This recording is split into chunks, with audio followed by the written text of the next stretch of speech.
শীত পেরিয়ে গরমের মৌসুম আসতে শুরু করায় বাড়তে শুরু করেছে সয়াবিনের বিপরীতে পাম অয়েল এবং সুপার সয়াবিনের চাহিদা। কিন্তু বুকিং রেট কমতে থাকায় সব ধরনের ভোজ্য তেলের দামও নিয়ন্ত্রণে আসছে।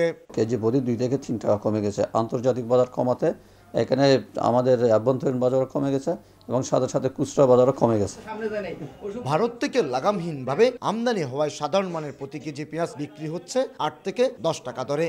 রসুনের দাম সামান্য বাড়লেও কমেছে আদার দাম।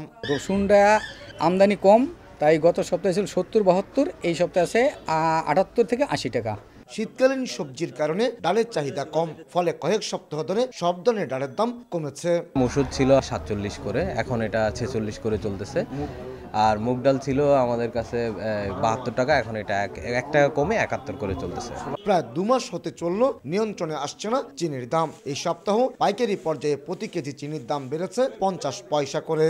ডেলি মাল ডেলি পাওয়া যায় না, এখানে একটু 20 টাকা 10-20 টাকা বেড়ে গেছে। প্রতিদিন 500 থেকে 700 কোটি টাকার লেনদেন হয় দেশের সবচেয়ে বড় ভোগ্য পণ্যের বাজার চট্টগ্রামের চাকতাই, আসাদগঞ্জ ও খাতুনগঞ্জে। দেশের ভোগ্য পণ্যের বাজার পুরোপুরি আমদানি নির্ভর হওয়ায় ইন্টারন্যাশনাল বুকিং রেটের সরাসরি প্রভাব পড়ে এখানকার বাজারে।